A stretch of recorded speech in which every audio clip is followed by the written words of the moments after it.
लालू यादव के परिवार की पहली अंतरजातीय शादी आज होने जा रही है। चटमंगनी पटब्याह वाली कहावत तो हमने सुनी होगी, लेकिन आज हम इसके साक्षी भी बनेंगे। मूलतः बंगाल की रहने वाली राजश्री से आज बिहार के दुलारे और प्रसिद्ध नेता युवा नेता तेजस्वी यादव की शादी होगी। हालांकि इसको लेकर के कुछ स्पष्ट नहीं बताया जा रहा है, लेकिन खबर यही है कि राजश्री मूलतः बंगाल की रहने वाली हैं। कुछ जगहों पर यह भी कहा गया कि वो हरियाणा की रहने वाली हैं, लेकिन हमारी रिसर्च टीम के मुखिया ओम प्रकाश जी ने बताया कि हरियाणा से राजश्री का कोई खास रिश्ता नहीं है। और यह भी पता लगाया कि तेजस्वी और राजश्री दोनों आरके पुरम स्थित दिल्ली पब्लिक स्कूल में साथ पढ़ते थे और उसी दौरान दोनों के बीच दोस्ती और नजदीकियां रही। एक लंबी नजदीकी और दोस्ती के बाद अब दोनों शादी के बंधन में बंधने जा रहे हैं। कहा भी जा रहा है कि तेजस्वी और राजश्री की शादी पिछले साल ही होनी थी, लेकिन कोरोना के कारण ऐसा नहीं हो सका। लेकिन अब तेजस्वी यादव इस शादी को टालने के मूड में नहीं थे और इसीलिए आज दिल्ली में आखिरकार दोनों परिणय बंधन में बंधने जा रहे हैं। हमारी तरफ से बहुत सारी शुभकामनाएं। तेजस्वी यादव का वैवाहिक जीवन मंगलमय हो और बिहार के लिए वो उनका जो शादी ये हो रही है वो भी मंगलकारी हो। आज के जनता जंक्शन शो में तेजस्वी यादव की शादी की बात करेंगे। कुछ से छोटे कुछ से बड़े भाई, लेकिन सबके नेता और लालू यादव के चहेते बेटे तेजस्वी यादव आज शादी के अटूट बंधन में बंधने जा रहे हैं। और इस खबर की पुष्टि सबसे पहले उनकी बहन रोहिणी आचार्य ने की, जो कि लालू यादव और राबड़ी देवी की दूसरी सबसे बड़ी बेटी हैं। तेजस्वी यादव की होने वाली दुल्हन का नाम राजश्री है। वो मूलतः हरियाणा या बंगाल की रहने वाली है, लेकिन फिलहाल दिल्ली की फ्रेंड्स कॉलोनी में उनका परिवार रहता है। शादी में चुनिंदा लोगों के आने की सूचना है, जबकि जब तेज प्रताप यादव की शादी हुई थी तो उस वक्त तकरीबन 25,000 मेहमान उस शादी का हिस्सा बने थे। तेजस्वी यादव बिहार के उप मुख्यमंत्री रह चुके हैं। उनकी उम्र 32 साल है और वो क्रिकेटर भी रह चुके हैं। दिल्ली डेयर डेविल्स के साथ उनकी आईपीएल टीम का हिस्सा थे और साथ ही साथ झारखंड की क्रिकेट टीम के कप्तान भी रह चुके हैं। और एक बार फिर से वो फोटो भी वायरल हो रही है जो आज से कई साल पहले जनता दल यूनाइटेड ने तेजस्वी यादव के ऊपर कुछ कहते हुए जारी की थी। हालांकि तभी तेजस्वी यादव ने बता दिया था कि जब वो डेयर डेविल्स टीम का हिस्सा थे तब किसी ऐसे ही रैंडम लड़की ने आकर के उनके साथ फोटो खिंचवाई थी। खैर, फोकस करते हैं तेजस्वी यादव की शादी पर।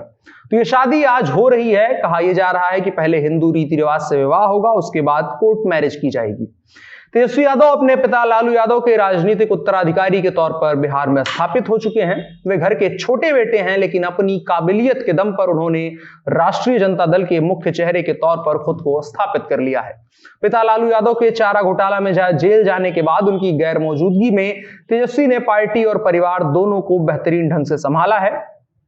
उनके नेतृत्व में पार्टी ने पिछले साल विधानसभा का चुनाव भी लड़ा। पार्टी में उनके पास महत्वपूर्ण पद नहीं है, लेकिन बिहार विधानसभा में उन्हें नेता प्रतिपक्ष का दर्जा प्राप्त है। उन्हें पार्टी का अगला राष्ट्रीय अध्यक्ष भी माना जाता है। अगर देखें कि इस शादी को लेकर के, तेजस्वी यादव की शादी को लेकर के बिहार के नेताओं ने क्या कहा, तो सबसे दिलचस्प चिराग पासवान का बयान होता है।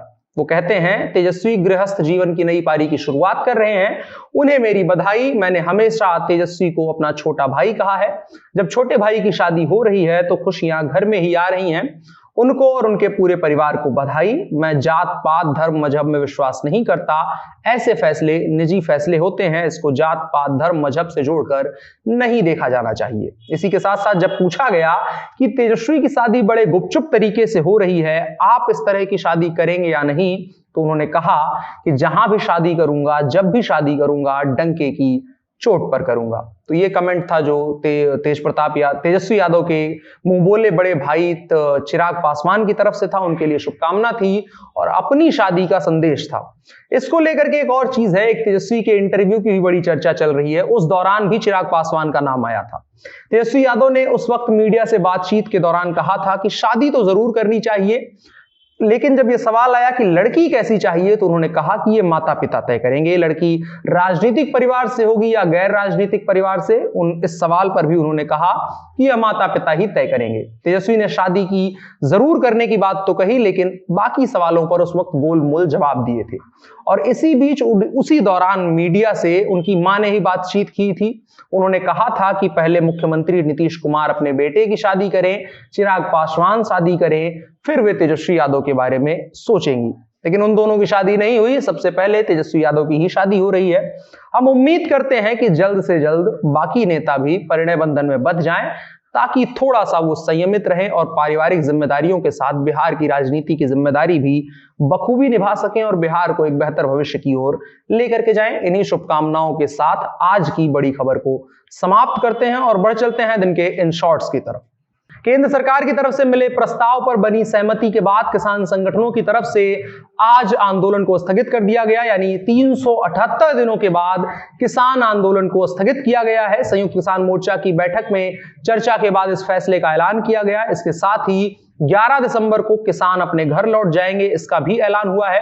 किसान नेता बलबीर सिंह राजेवाला ने कहा कि हम अहंकारी सरकार को झुकाकर अपने घर जा रहे हैं। उन्होंने कहा कि आंदोलन समाप्त नहीं हुआ है, स्थगित हुआ है, मोर्चे समाप्त हो रहे हैं। 11 दिसंबर से हमारी घर वापसी होगी। राजेवाला ने कहा कि संयुक्त किसान मोर्चा बरकरार रहेगा। हर महीने की 15 तारीख को किसान नेताओं की बैठक होगी। किसानों के मुद्दे पर हमारा आंदोलन जारी रहेगा और साथ ही साथ जब जरूरत पड़ेगी तब हम मैदान में उतरेंगे। चुनाव में उतरने के सवाल पर उन्होंने कहा कि मोर्चा चुनाव नहीं लड़ेगा। इसके अलावा खबर कल हमारे देश के सीडीएस विपिन रावत के हेलीकॉप्टर क्रैश से जुड़ी हुई। कुछ दावे किए गए हैं। भारतीय सेना में 35 साल सर्विस देने वाले रिटायर्ड ब्रिगेडियर सुधीर सावंत ने दावा किया है कि कल हुए हेलीकॉप्टर क्रैश जिसमें हमारे सीडीएस विपिन रावत समेत 13 सेना से जुड़े लोग शहीद हो गए, वो एक आतंकवादी घटना हो सकती है। उनका मानना है कि सीडीएस के हेलीकॉप्टर को निशाना बनाना लिट्टे यानी एलटीटीई की रणनीति का हिस्सा हो सकता है। उन्होंने कहा एलटीटीई का कैडर आईईडी बम प्लांट करने का एक्सपर्ट है। इसके अलावा एलटीटीई के पास भारत के सबसे बड़े फौजी को मारने का मोटिव भी मौजूद है। एनआईए को इस भयानक हेलीकॉप्टर क्रैश की जांच करनी चाहिए। इसके अलावा खबर एक केंद्र सरकार से जुड़ी हुई। केंद्र सरकार ने 3 सालों में विज्ञापन पर 1700 करोड़ रुपए खर्च किए हैं। यह विज्ञापन अखबारों और इलेक्ट्रॉनिक मीडिया में विज्ञापन के लिए दिए गए हैं। यह जानकारी सूचना और प्रसारण मंत्रालय ने दी है। लोकसभा में एक सवाल के जवाब में सूचना और प्रसारण मंत्री अनुराग ठाकुर ने बताया कि प्रिंट और इलेक्ट्रॉनिक मीडिया पर 2018-19, 2019-20 और 2020-21 के बजट सत्र में 1698.98 करोड़ रुपए खर्च किए गए हैं। संसद में लिखित जवाब में मंत्री ने कहा कि इन विज्ञापनों का प्रमुख उद्देश्य सरकार की नीतियों और योजनाओं के बारे में लोगों को जागरूक करना था। इसके अलावा एक इन शॉर्ट उत्तर प्रदेश से, जहां सपा अध्यक्ष अखिलेश यादव ने कहा है कि भाजपा नेताओं को लाल टोपी का डर सता रहा है, उन्हें अपना राजनीतिक अस्तित्व खतरे में नजर आ रहा है। भाजपा की लाल बत्ती गुल होने वाली है। इस सच्चाई से भाजपा अच्छी तरह से परिचित हो गई है। यही वजह है कि समाजवादी पार्टी पर अनर्गल आरोप लगाने लगे हैं। सपा अध्यक्ष ने कहा कि भारतीय संस्कृति का राग अलापने वाले भाजपा नेताओं को यह नहीं पता है कि लाल रंग हनुमान जी का है। जीवन में लाल रंग बदलाव और खुशहाली का प्रतीक है, लेकिन भाजपा इस बात को समझने के लिए तैयार नहीं है। उनकी नीतियां नफरत फैलाने वाली है। आज के शॉर्ट्स में इतना ही। अब बढ़ चलते हैं आज के कानून की तरफ। आज का कानून सुप्रीम कोर्ट की एक टिप्पणी है। सुप्रीम कोर्ट ने माना कि विवाद की विषय वस्तु से संबंधित पुराने और लंबित मुकदमों का खुलासा ना करना तथ्यों के भौतिक दमन के समान होगा। यानी कि अगर कोई मुकदमा है और उससे जुड़ा हुआ कोई पिछला मुकदमा है, अगर आप उसका खुलासा नहीं करते हैं तो एक तरीके से साक्ष्य छुपाना होगा, जो संविधान के अनुच्छेद 226 के तहत विवेकाधीन उपचार से एक वादी को वंचित करेगा। कोर्ट ने यह भी दोहराया कि संविधान के अनुच्छेद 226 के तहत हाईकोर्ट का दरवाजा खटखटाते समय ये जरूरी है कि याचिकाकर्ता साफ सुथरे हाथों के साथ आए और बिना कुछ छुपाए या दबाए सभी तथ्यों को न्यायालय के सामने रखे। यह देखते हुए कि भारत के संविधान के अनुच्छेद 226 के तहत हाईकोर्ट द्वारा प्रयोग में लाया जाने वाला क्षेत्राधिकार असाधारण, न्याय संगत और विवेकाधीन है। जस्टिस अब्दुल नजीर और जस्टिस कृष्ण मुरारी की खंडपीठ ने कहा कि एक वादी उन सभी तथ्यों को बताने के लिए बाध्य है जो उस अभियोग के लिए प्रासंगिक हैं। बेंच ने कहा कि यदि वादी द्वारा